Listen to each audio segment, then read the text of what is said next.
after just less than 48 hours to digest the debacle that was West Virginia's loss to Kansas this past Saturday night, I want to give you guys my thoughts and kind of tell you where my head's at, kind of go over some stats with you.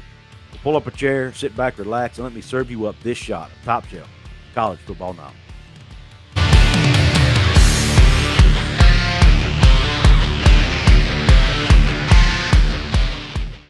What is up, college sports fans, fellow members of Mountaineer Nation? This is Coos, and welcome to another edition of Coos' Corner. On tap today, my reaction to the West Virginia-Kansas game and the debacle that was West Virginia getting beat 55-42 in overtime. Kansas, first off, hats off to Kansas. Kansas is a good football team, a lot better than they've been in the past. Are they a 10-win team? I don't think so, but I think they could very well win 6, 7, 8 football games this year. And definitely should make a bowl game. I mean, their offense especially is really, really good. Defensively, they struggled. Offensively, they're really good. So I want to give them proper credit. I don't want to disrespect Kansas at all. I was emotional after the game Saturday night. Put out some tweets that I ended up having to delete a couple of them because I spoke strictly from emotion. But I wake up, usually when I get a chance to sleep on a game, I wake up clear-headed. I'm like, okay, I was emotional last night. We're okay. We're fine. We're going to be okay. And I'm more positive. I woke up Sunday morning. I was not as positive. I felt just as bad Sunday as I did Saturday night, and I feel just as bad today on Monday as I did Saturday night. I really and truly, and this is a whole topic for another video, but I really and truly think that the West Virginia program may need to look for a different head coach. I'm just starting to doubt that Neal Brown is the man for the job, and that comes from a guy who has been a Neal Brown supporter, advocate, defender from day one. And I know a lot of you out there are going to be mad at me, but I'm just being upfront honest with you. All of you know I've defended Neal Brown against a lot of the Neal Brown haters out there. I've defended him tooth and nail from day one. That stops now because we are not getting it done on the field, and that's his number one job. I understand he's a nice guy. He says all the right things. He does all the right things off the field. He's a great family man. He's recruiting well. But guys, at the end of the day, if you're not winning games, none of that means anything. He's paid to win, and he's not winning. But I digress. Let's get into the meat and potatoes of what actually happened on the football field. First, let's look at the stats. You look at the team stats. First downs, West Virginia 27 to Kansas was 23.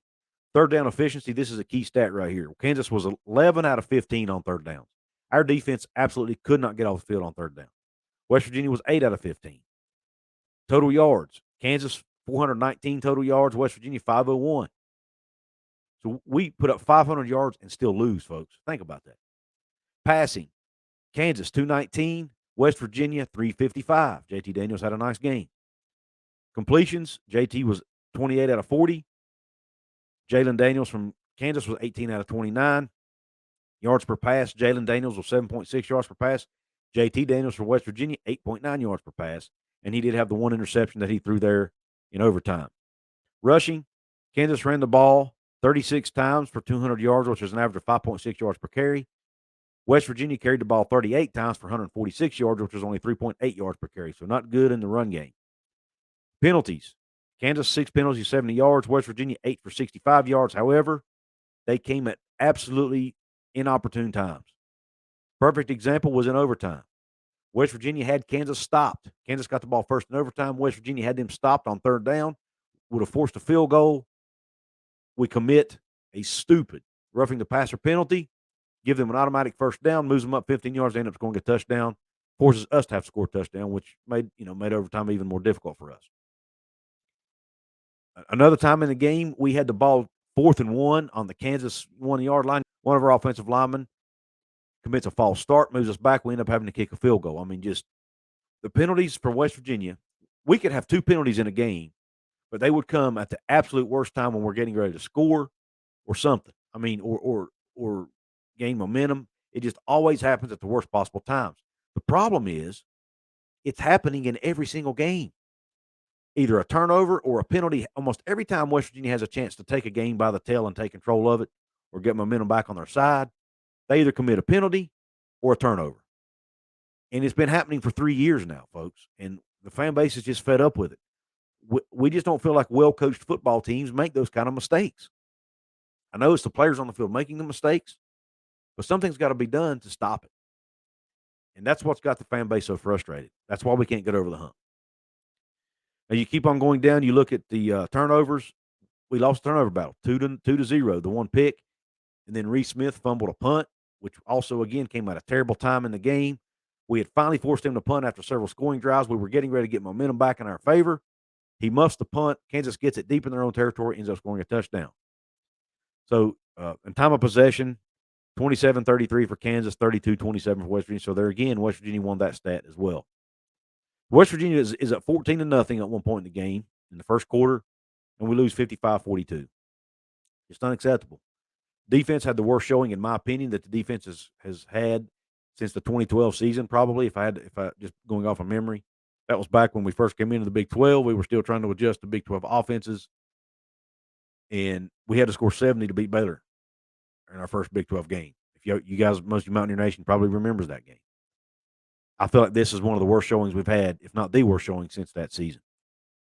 We finally get the offense turned around, and now the defense is letting us down. We just can't put a full team on the field at the same time. And what's baffling about this, folks, and what's got me so frustrated is we hear all offseason, and I drank the Kool-Aid. I bought what they were selling me. All offseason, we hear about how the defense is faster, more athletic, and Jordan Leslie even went out and said this is the most talented defense we've had since we've been here. But yet they go out and play like that. It's just absolutely mind-boggling to me. Even our defensive front didn't play well. And, I mean, our defensive front should be one of the best in the Big 12, if not in the country. And they just didn't play well. They got manhandled by the Kansas offensive line. And you can't have that. Our DBs struggled once again. Missing Charles Woods once again was a huge hindrance for us. It's starting to look like maybe we were wrong about all these transfers that left the program. You know, I was under the impression that, hey, we lost some guys, but we brought in guys that would be even better. So far, that's not been the case. Losing those experienced guys have hurt big time. And at least so far it has anyway. Now, these new guys might be able to step up and improve and start playing better from here on out.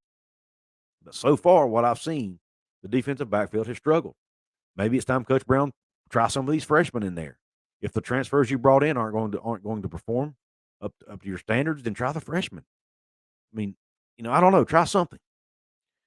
But look at a few individual stats. You've got Jalon Daniels at Kansas was 18 out of 29 passing, 219 yards, 3 touchdowns. JT Daniels for us was 28 for 40, 355 yards, 3 touchdowns, had the 1 pick.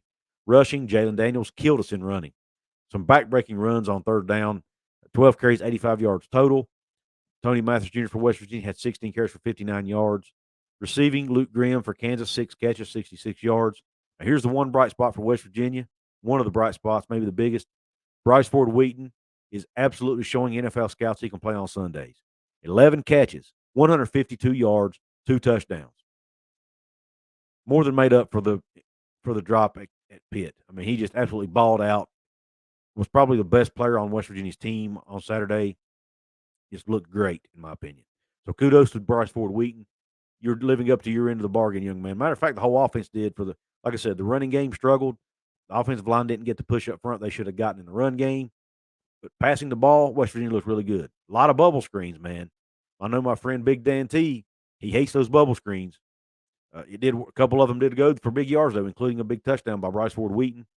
But, man, I don't know that I've ever seen an offense run that many bubble screens or screens in general in one game. I mean, it was insane how many screens we ran, but it was working. So why not keep doing it, I guess. That's basically it. In this air raid offense, a screen is just an extension of the run game. That's all it is. They're just trying to get the ball in their playmakers' hands. But what's really telling in this game, and I want to thank my good friend Mountaineer Paul for getting me this information, but when you look at the stats from Pro Football Focus for this game, it's some very telling information. Let's look at the offensive side of the ball. Some pretty decent numbers here. Bryce Ford-Wheaton, best graded player out from Pro Football Focus, score for 81.2. Caden Prather was second on that list, a score of 78.1. C.J. Donaldson was third with 73. On down the list, Brian Palende, 68. You go all the way down. First offensive lineman was Wyatt Milam at 66.9, so that's not good. Then you go surprisingly, JT Daniels' numbers weren't that high either. He actually scored 59.7 according to Pro Football Focus, but his stats did look good, and he did what he needed to do to win the game. That's the most important thing. When you look at the defense, though, here's the telling side of it right here, folks. if you look at West Virginia's defensive grades on the defensive side of the ball, first of all, the highest score, listen to this, the highest Pro Football Focus score of any player on our team was 69. The highest score. That was Wesley McCormick, who only played the second half because he was out the first half due to the targeting penalty in the pit game. And he was the lowest graded player in the pit game, came out to be the highest in this one. So he improved. He played pretty well. Then you got Lance Dixon at 68.9 at the linebacker spot. But you look at our defensive secondary and our linebackers. I mean, Rashad Ajayi was 56.7 at corner. Lee Koba at the middle linebacker spot was only 55.5. I mean, that's just not going to cut it, folks. I mean, even Dante Stills was below normal. He was 67.5. So, I mean, our defense just did not play well at all. And I'll be honest with you. I mean, X Reload 52, score 52. Malachi Ruffin, who had to start in the first half in place of Wesley McCormick and the injured Charles Woods, 48.4. And they exposed that. You know, our DBs were exposed a lot in that game. Safety Davis Mounger only at 49. So, I mean, you know, just some really low scores from Pro Football Focus here, guys, on the defensive side of the ball. And I think that goes to show you when you look at these individual scores, it just shows you exactly how bad our defense played as a unit. There were guys lining up wrong. You could tell pre-snap there were guys confused. I was at the game. You could see guys look confused, look lost at times. At times it was most of the game, to be honest. And there were even a couple plays, and I hate to say this, and I'm not trying to dog our players at all, but there were a couple plays that looked like the players didn't put forth a lot of effort, to be honest. I think they got aggravated, frustrated, disgruntled, whatever you want to call it, and they took some plays off. At least that was from my seat looking at the game. And, you know, that's human nature sometimes. If you get overly frustrated, sometimes you may want to just kind of throw the towel in, so to speak. I think there was some of that going on. But at the end of the day, guys, I'm putting this on the coaching staff. The guys looked like they were unprepared for Kansas, didn't look like they knew where to go, what to do. And the coaching staff's job was to get these guys ready to play a game, and they were not ready to play this game. Now, maybe the players didn't watch enough film on their own. I don't know. But at the end of the day, the buck stops with the coaches, and they didn't get the job done. And I fear. I mean, when you look at our schedule, ESPN's FPI now only has us predicted favored to win one of our games, guys. I don't think we're going to finish 1-11. I don't think that. I don't think we're that bad.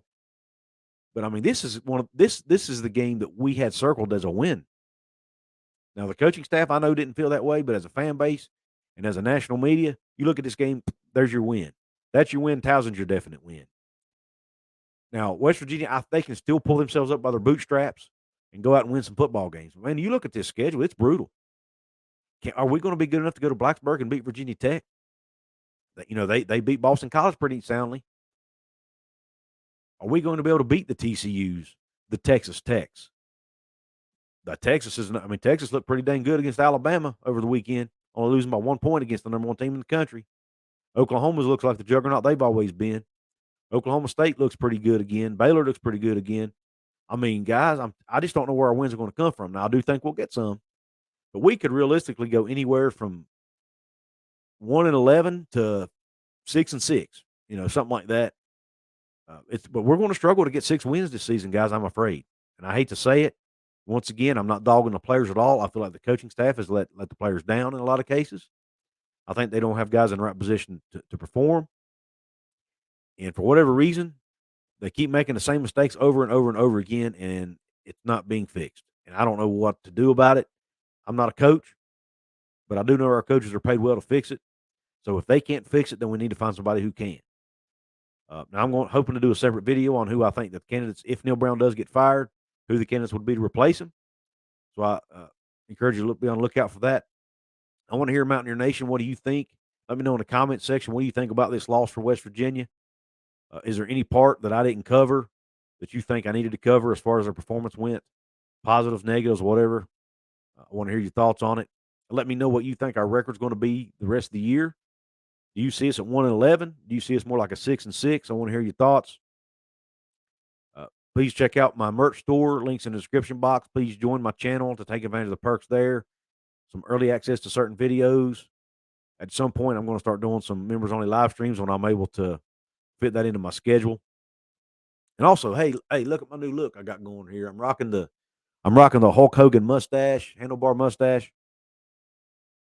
Let me know what you think about it. I'm probably not going to keep it very long because my wife absolutely hates it.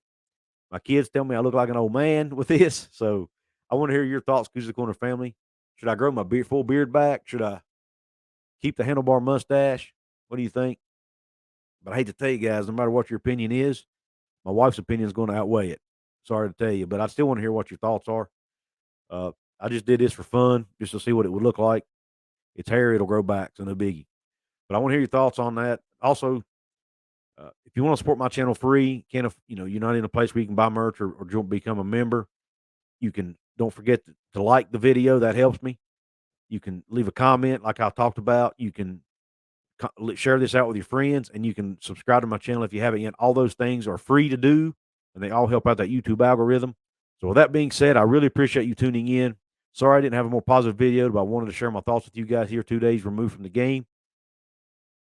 I really appreciate you tuning in. And until the next time, Q Country Roads.